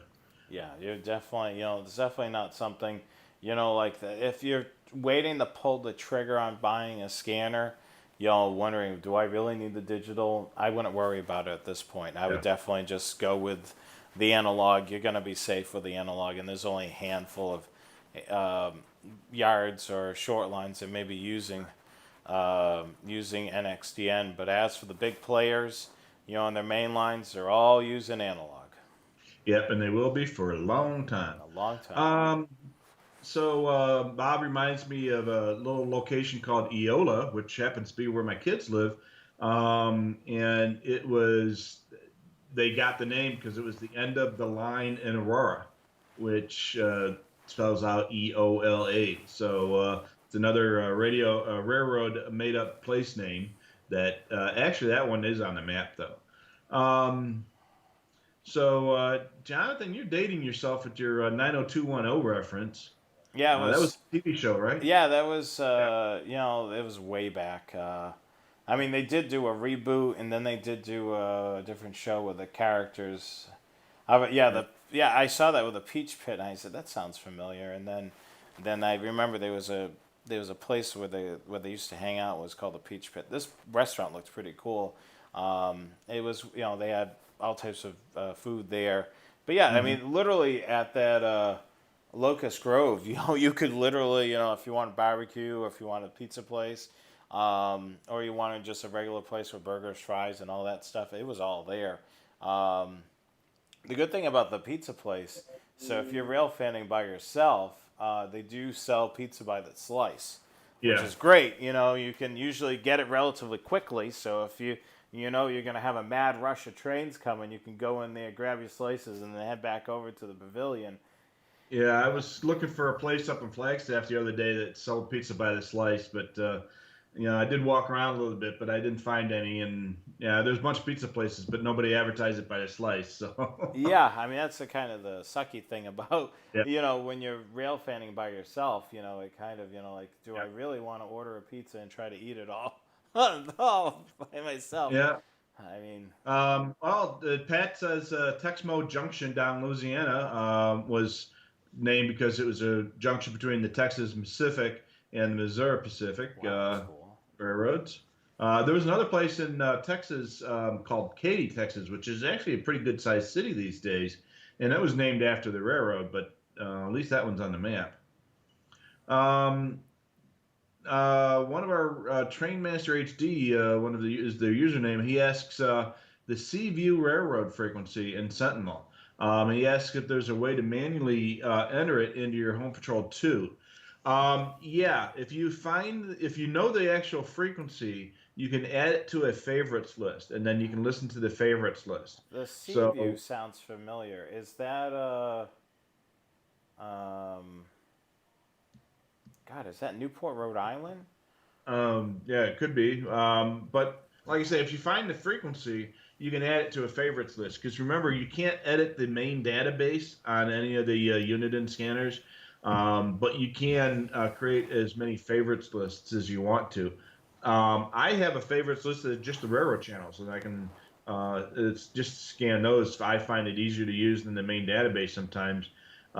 So, like I say, once you find the frequency, just add it to a favorites list, and off you go. Yeah, Seaview's got to be. I want to say it's somewhere in Rhode Island. It's escaping Yeah. me now.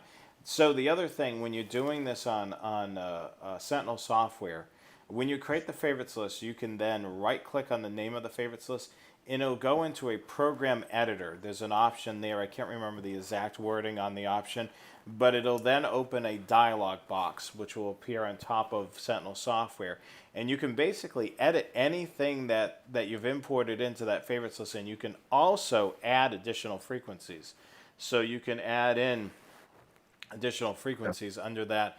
I use that tool a lot in Sentinel software because a lot of times I want to reconfigure things. So like I can't think of the what I was. Oh, I was programming in Chattanooga. Chattanooga Police and Fire. The way Radio Reference has it is they're all ka-chunked together. They're part of the Tennessee trunk system. So what I Hmm. did is it was all the talk shows were together in a group. So when it imported in, it was all ka-chunked together. So what I ended up doing is I broke them out. I grabbed the talk groups for the police and grabbed the talk groups for the fire, and then I made it so it's separated so I could hold on that particular group. So I could hit the middle button on the scanner, which is department, and I could hold on to just the police, and it would just Yeah. scan the police. Or, I could do the same thing on fire. I could do that too. The way it's all grouped together, when you hit that department button on the scanner, it's going to still scan through all the police and all the fire because they're all grouped together in the same group. So a lot of times with big metropolitan areas like that, I like to separate it out. On Radio Reference, they do have them together because Yeah. it's just how it is on the database.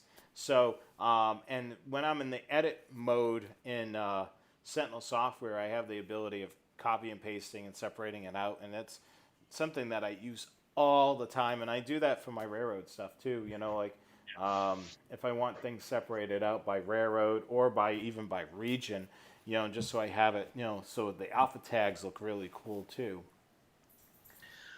Alrighty. I had a question about the stoplights at the railroad crossings. So I'm assuming that he's meaning the signals that the railroads are using. So most railroads use a red, green, yellow, and a white that's called lunar. So those four indications are often combined so that you'll have different aspects that you can show, and it can get very complicated. But basically, green means go, red means stop, yellow means caution, just like you do on a highway. There's a fourth indication called lunar, which is a very bright white, and the railroads have specific rules as to what you can do with certain indications. So on a red signal generally means stop, but it doesn't mean you have to stay stopped all the time. And depending on the location of the signal, any other colors that or any other signals that might be displayed at the same time, et cetera, et cetera. Oftentimes, it'll just have to be stopped, and then you can proceed at a restricted speed until you get to the next signal to see what that is. Sometimes they're called absolute signals, where it means you got to stop and stay stopped. Sometimes there might be a combination of different colors, green over red or red over green, and it might indicate that you're going to be diverging to the right or to the left at the next switch. There's all kinds of crazy indications. And you know what? Google is your friend. Yep. Because of if you rail fan a particular rail line, a lot of times you can look up, and there's charts out there that people have Yeah. created. Actually, I have in my truck, I have the Norfolk Southern Main Line, basically the timetable that shows all the um, all the Hmm. junctions and switches, and it also has all the mileposts and the names. And then on the flip side, I laminated this because I'm a geek. On the flip side is the signals, so I can look at my little signal chart that I was able to find online that somebody created, and I was able to I can look at that chart and look at the signal and say, okay, so that's that means that. Typically in the Norfolk Southern line, it's usually three signals, Yeah. different colors, and then the different color combinations, like what Rich was describing, mean something different.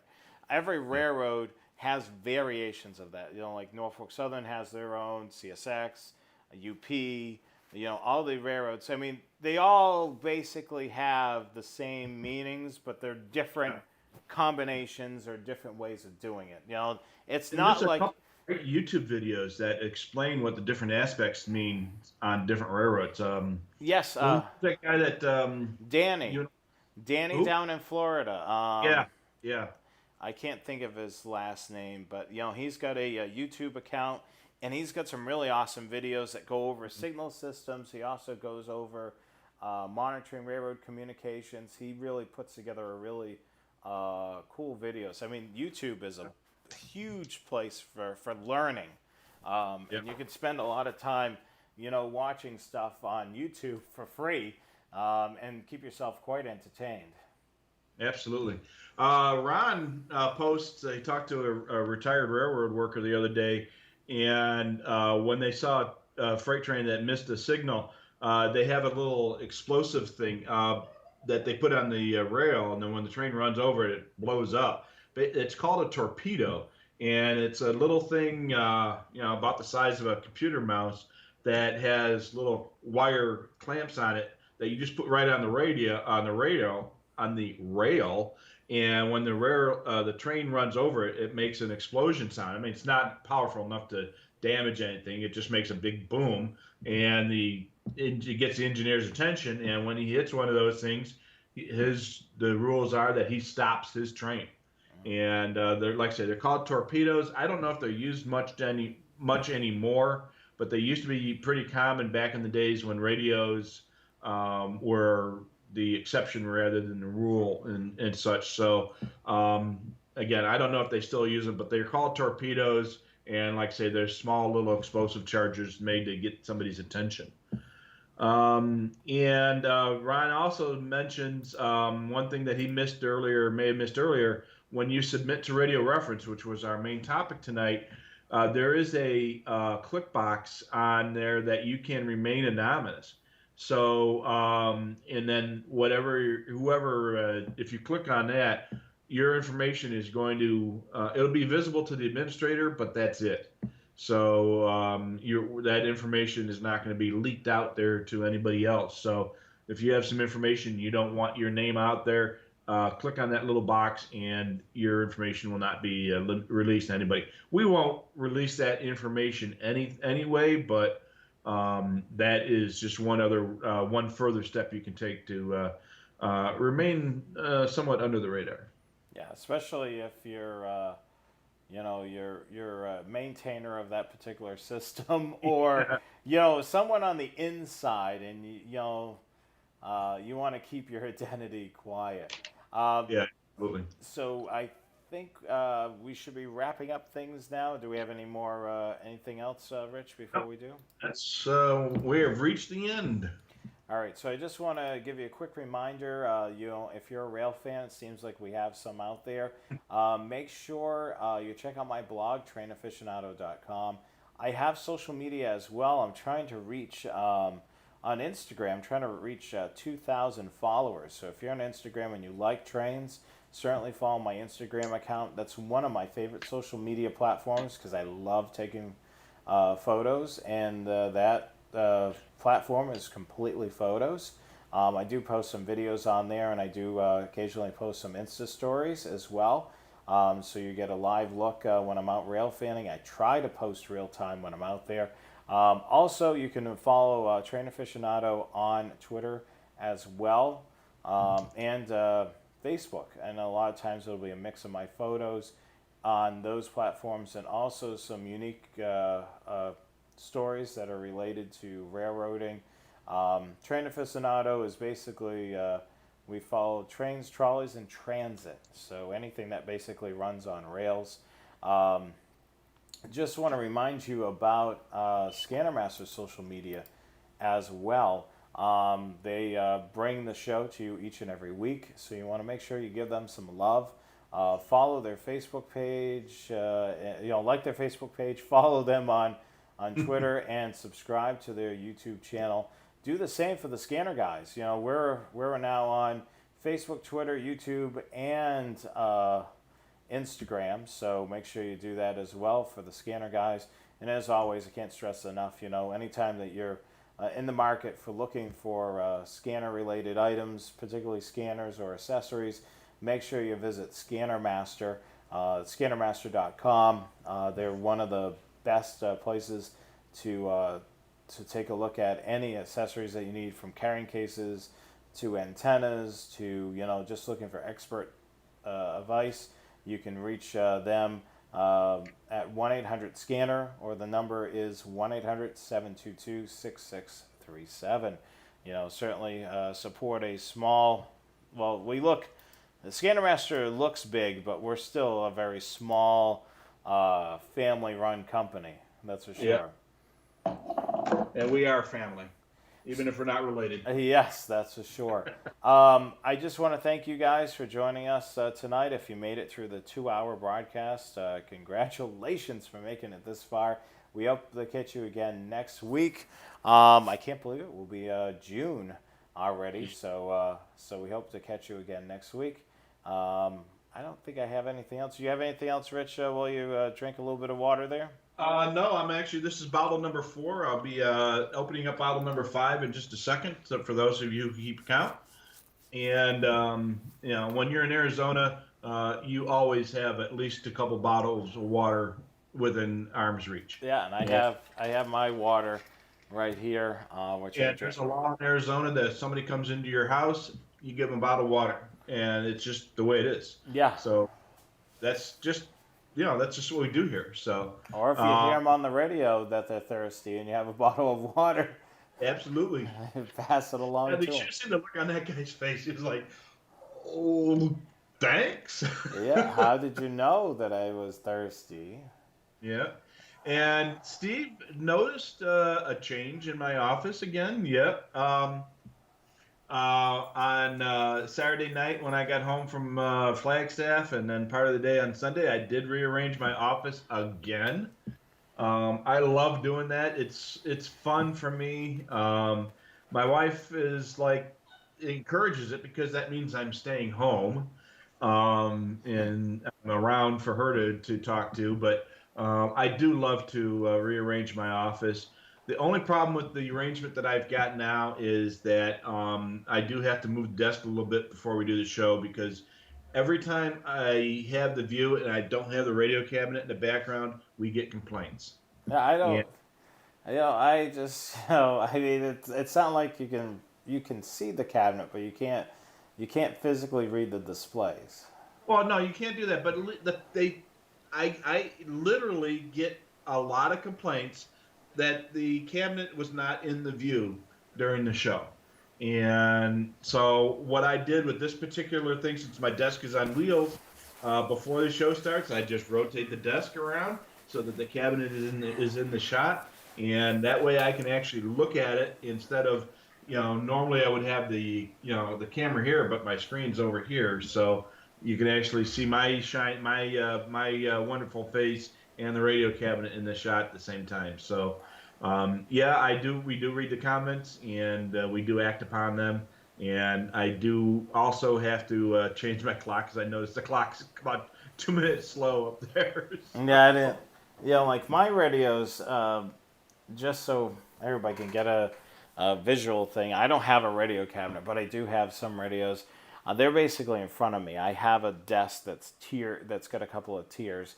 I have 2 radios down right at my keyboard level, and then I have 4 radios above me, and then of course I have a Home Patrol 1 that's right with my monitors. So I do have radios in here. They're just in front of me. They're not behind me.